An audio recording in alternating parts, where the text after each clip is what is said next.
Nasa bansa ngayon ang Hollywood heartthrob na si Zac Efron.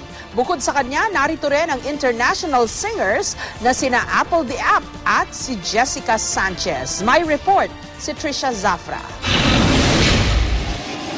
Nasa Pilipinas ngayon ang Hollywood heartthrob na si Zac Efron para sa isang fan conference ng clothing brand The Pen Shop na kanyang iniendorso. Nang bumaba ito ng eroplano sa tarmac ng Legazpi City, Albay, kahit pagod sa biyahe, masaya namang nagpa-unlock ng interview si Zac. Hey everybody, so good to be here. I can't wait to see you soon and mahal ko kayo. Bagamat sa Sabado pa ang kanyang commitment, pinili ni Zac na maagang pumunta sa bansa para magbakasyon at mamasyal.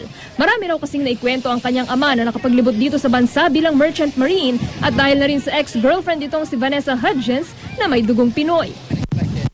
I want to see more of the Asian culture and be exposed more to the Philippines. I really love this area. I really want to get to know it.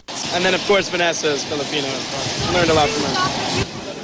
Tutuloy siya sa isang island luxury hotel kasama ang kanyang ama, manager at isang photographer. Nais din ang sikat na movie star na subukan ang ilang pagkaing Pinoy, kabilang na raw ang Pinoy delicacy na balut. Dumalaw din sa bansa ang award-winning hip-hop star na si Apple the App. Nag-donate siya ng school building sa mga kabataan sa Cagayan de Oro. Kasama ang iba pang private companies at non-government organizations, ito ang proyektong pinagkakaabalahan ngayon ng Black Eyed Peas member na may dugong Pinoy.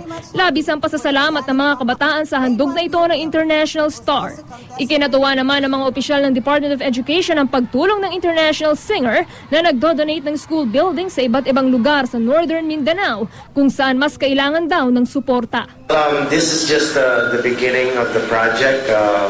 We will be building more classrooms throughout Philippines.